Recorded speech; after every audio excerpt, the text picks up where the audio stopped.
التسامح واجب. واجب إذا كان أعظم العظماء الخالق عز وجل يسامح، فنحن بشر خلقنا ما نتسامح.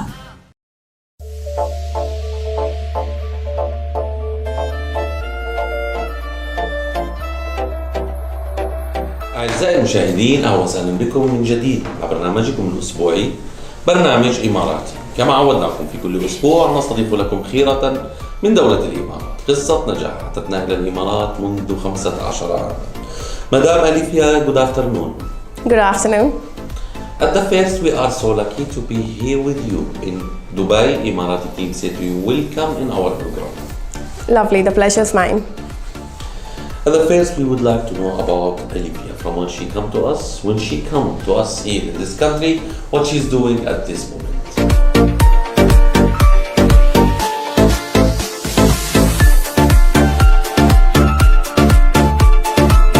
I am ALIFIYA SURA, and I've come to Dubai from India, Mumbai, about 15 years back.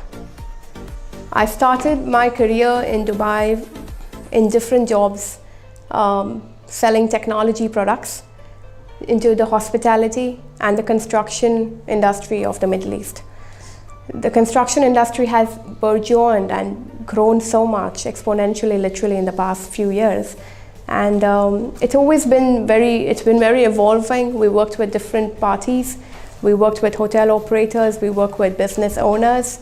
We work with Emarati developers and owners, and we work with it's been a long journey.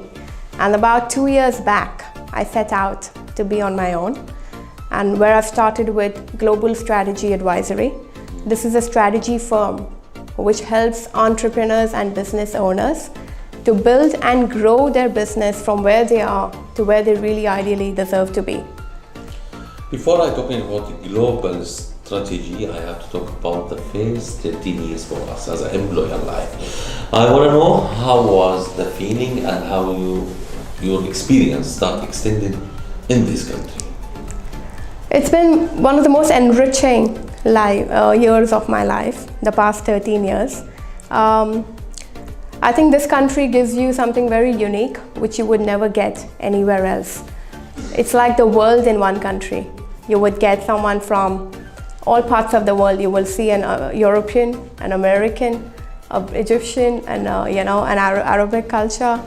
You would see a Filipino and an Asian culture, and everybody together, all mixed into one economy, literally. So you learn so much on a personal level. You learn so much on a emotional level. You understand how different people work, what's important for others, what's not for others, and different cultures. In terms of work experience, to build and blend with this entire cluster of nationalities has been one of the most fruitful learnings. Today you can go any part of the world and you pretty much feel home. When I talk about the woman that she have 3 masters and she worked with something that she loved, we don't say we don't need for the knowledge or the academy, but what we love, we have to love. The idea of this business, from where it's come to you? Well, I contribute that to my mother. One of her biggest passions of life, in my opinion, was to teach and educate her children. At one point of time, it was just her ambition to go fill different entrance exam forms in different colleges and stuff. So yes, she's got me a triple master's. I've done an MBA with master's in business. I've also done a master's in accountancy and commerce. I've done a master's in tourism. So it's very unique. She almost even enrolled me into a PhD, but then I got married. So yeah, but I think knowledge is key. And if you learn, and you never know where you're going to apply it, but in some totally indirect way, it will come back and it will just suddenly improve the stuff that you finish on the table, and you don't even know how that happened and what used and what helped you to get there. But definitely I promote everybody, and unfortunately when we get into the work stream, when we become business owners, when we become senior managers, people stop learning. And that's one of the biggest sins, I would say, for any mankind. You know, if you really need to grow, no matter what you're doing, you've got to just keep learning. Sure. To be leader, very hard. But to train the people to be leader, it's a hardest. So you are working with something very hard. Tell me about the strategy of how to train these people to be leadership. Training will teach you always much more than what you will in a classroom. Yes. So when you become the trainer, if you've got that passion to learn, and you actually become the trainer and the coach, you would learn at least the 10x or even 100x more. Yeah. So, and luckily we understand the human mankind, where people come from different experiences and different backgrounds, and they have different priorities of life. But at the end of the day, one fundamental is that if you're spending your time working, this is time that you've taken out from your family, you better be making it worth it. So if you're not making enough money, or if you're not growing, then ask yourself the question, do you really need to do that? You might as well just sit at home, do nothing. So I really vouch for most business owners and entrepreneurs who are clueless in many ways. They're sitting and they're doing 9 to 8, 9 to 10 sometimes in the night. They go on working without a direction, they don't even know what they're spending that much time on. And if it's not really growing, if it's not worth your time and effort, yes, then question yourself why you're doing it. You want to do just 4 hours or whatever you're doing, and then that's fine. That's also growth. Yes. So in my opinion, there are two ways of growing. You either work extra hours and extra time and extra sweat to make sure you're doing that much extra contribution in whatever you're doing to your family, to yourself, to the world, or work 1/10 your time and do the same. That's still growing. You talk about many important points, always I talk about timing. When I talk about the mother and wife and businesswoman and time management for this part, it's too much hard. Can you tell me how you solve the timing, or how you give the time for all this part in your life? I always love saying, for a woman, your time clock is always anti against your humanity clock in many ways. Your career clock is always ticking the strongest when your family needs you the most at that point of time. So when you probably have your first child, or when you probably have your first marriage, and you're suddenly in a new environment with new family responsibilities, that's probably the growth phase of your career as well. I've been very blessed. I've been married into a very encouraging family, you know, not only from my husband, but also from my in-laws, because we live together. And that's probably been one of the biggest reasons why I could continuously work ever since I got married, and I'm where I am today. Because for most Asian cultures, and especially Indian families, women have to step down many times to take the first responsibility to take care of. When I talk about the businesswoman, I have to talk also about, or every businessman and businesswoman, they have two houses, the house, business house, and the home house. I want to talk about the group of the 30 person that's working with you. How is the relation between you and these people who are working with you? Important to consider it as a mutual. We've all been there before. Like I have started, I'm working financially independent since the age of 16. So I've been pretty much funding my whims and fancies, all the most irrelevant things that you want to make yourself happy with, since almost the age of 16. So I've had different sort of bosses in my entire growth phase. Yes. And today when you become the big boss, or when you are sort of leading a team, you understand where they're coming from. And you want to make sure that everybody needs to grow. And when you look at it from that perspective, and when you're invested into the growth of your team and of your people, life becomes much more easier, and they become your support system more than you become their support system. And when you think of it as that ecosystem, and it's a team that makes everything happen. So when you look at it from that perspective, you're way beyond anybody else. I have to talk about also other part in the business, the advertisement. And when we talk about the Dubai, the hub of the world, Dubai, which have more than 200 different cultures, and the business here is not easy. So we have to let people know us in all the world. Before they open their own business here, they must know us when they're out of this country. Of course. What is the strategy of your advertisement? Advertising is one of the most important factors when you position your company well. Again, most entrepreneurs make this mistake. They think they are small and they think they don't need to get out and make a noise, and any money spent on making that noise is just going to be further cutting down on their pockets and stuff. So I think that's worst thing to do ever. For us, we normally do a lot on advertising. We partner with we do a lot of workshops where we go about training, and these are free funded workshops by us, where we go about encouraging people to come into a room and share ideas, share news. Cross-marketing, but works wonders. We do online social media marketing. I also actually have one of my partners who is into online marketing. We help companies lead generation. Today, if you're not going online to scale up your business, you're missing a big boat. So, yeah, definitely. Always we have a target, vision, and next step. I don't want to talk about the target or the vision. I have to talk about what you are preparing for the future. So we call ourselves in the business of equipping entrepreneurs, which will in turn empower organizations, which eventually enriches a nation.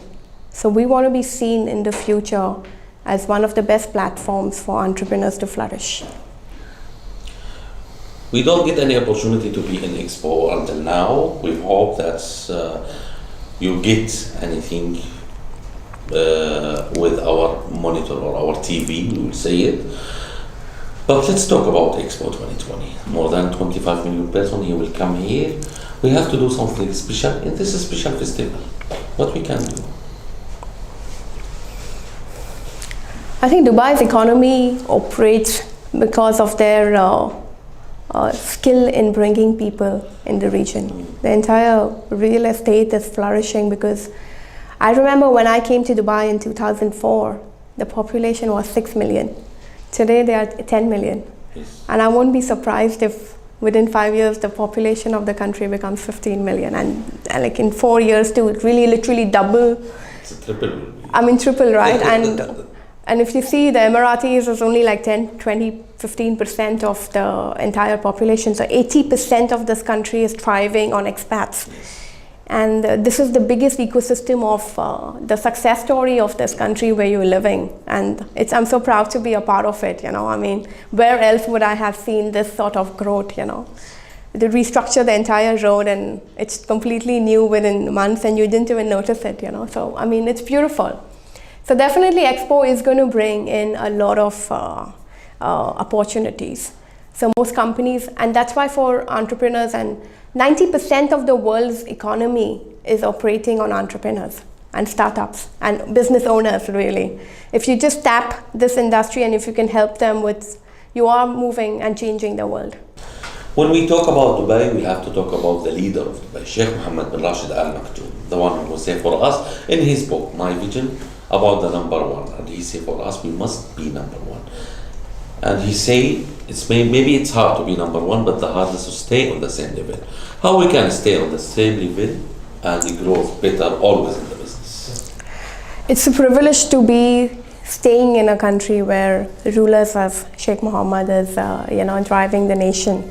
I believe the fundamentals are very correct in terms of the way he's building the nation is beautiful, as in making the impossible happen. The world's largest mall, the tallest tower. You bring the Louvre here, you bring the, opera here, and, the sort of, so the way the focus is to bring the attractions, to bring the world's largest, you're actually creating a demand. You're literally creating, you make a canal somewhere and then you call the apartments canal facing. I mean, I think the real estate property builders have also become creatively unique, and whether you have a lake or not, you still create one and you call it a lake facing, and then you upsell it, and then the Palm Jumeirah, and the way the country is doing what it is doing, I think is par excellence. And what's fundamentally they should continue doing is bringing the world's best minds. He brings in the best people from the whole world who are literally building our country. Now we've already gone to China, so literally he identifies which country it's literally an economy, a global economy within the city, within the Middle East, where you bring the best Chinese developers now because they're the world's best construction companies or whatever, right? So, and how do you make the most of making the whole world work for you? So we normally make our companies work for our employees work for. He makes the whole world work for him. So that's outstanding. That's something that is beyond competition. When someone passes his life and they reach to a high position, there's people around him or in his back support him always. We came here, we find your husband. He's now behind us and he capturing some photos for you. It's kind of the support he give you and the power. What you would say about this husband? I can only not thank enough, as in I don't think words normally thank or express any of that, But yeah, as a female, you need that more. I mean, normally you say your ecosystem builds and thrives, but that's what I've got from him, from my family. For all the females in the world that you talk about, the female, they always need a support. What you will say for every woman before she opens her own business as a supporter words? Find the support within yourself. Yes. The rest will come. Very good. UAE, this peace and safe country. When I talk about UAE, I have to talk about the country which opened her hand for more than 200 different nationalities. All of us respect each other under one name. We walk in the street anytime, we don't care, we don't afraid, we always trust everyone. We keep our door open, our car open. This vision started from Sheikh Zayed, the one who started the first step, and the son of Zayed, they make UAE number one in the world. We have to say something for this beautiful country and amazing leaders. What you will say? It's a safe platform. It's a safe, I think it's a home for Palestinians or Israelis or, I mean, there can be the worst things happening in your own countries, but this has become a safe environment for people to come and find a roof. So that's the best. You're away from politics and you're so protected, as citizens in this city, you feel very, very protected. So you feel very, very safe. And we must say thanks for that. Yeah, absolutely. From our side, we will say thank you very much to be with us today, and we hope to find your name all the world. Thank you very much. Thank you very much for coming. I really appreciate you spending your time with us.